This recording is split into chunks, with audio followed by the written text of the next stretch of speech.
How can you tell when you have enough sources to start writing? There is a tendency to prolong the reading stage because we never feel like we have read everything there is to read about a topic. And we are under the impression that we must have read everything, or at least we must sound like we have read everything in order to be able to say anything worthwhile about it. This is a misconception. It is simply impossible to have read everything on any given subject nowadays, no matter how narrow and specialized it is. And this is not a problem that only affects novices. The higher your word count, the more pressure you feel to have read everything under the sun for it. So doctoral students often get stuck in this phase too. In reality, it is less important that our reading is high in the number of texts it references, and more important that its references are broad, which is not the same thing. Let me explain. You should aim to make sure that your reading covers views both for and against your main ideas. This will make your writing balanced. Now, the more central an idea is to a piece of work, the more sources it requires.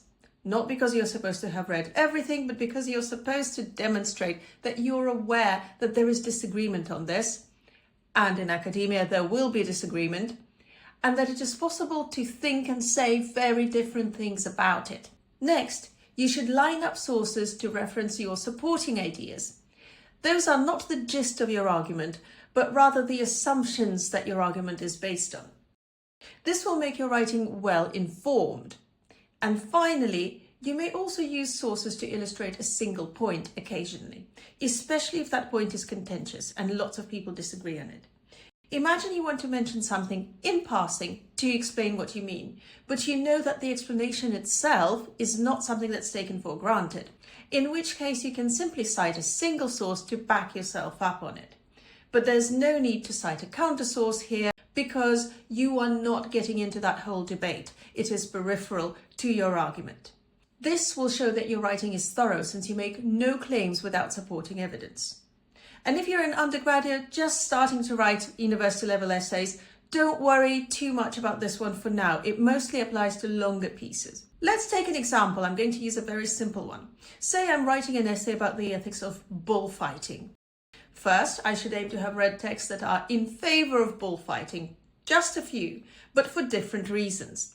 One because it's a centuries-old tradition, another because it brings in tourism and is good for the economy, and so on.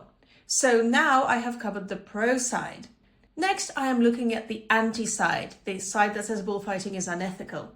And once again, it would be good if I could look at people who arrive at that same conclusion, but perhaps through a different process, with different reasoning. One from the perspective of cruelty to animals.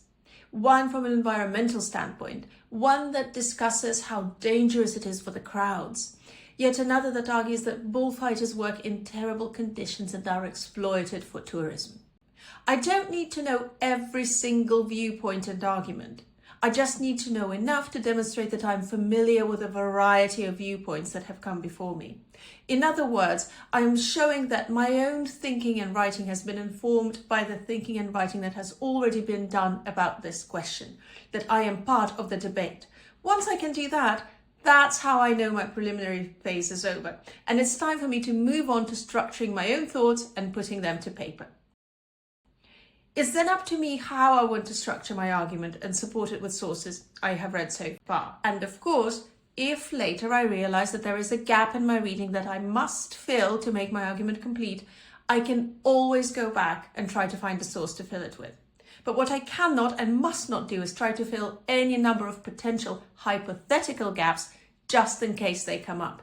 That would be a waste of time. It could be very uneconomical and could jeopardize my weekend plans, which would be very uncool.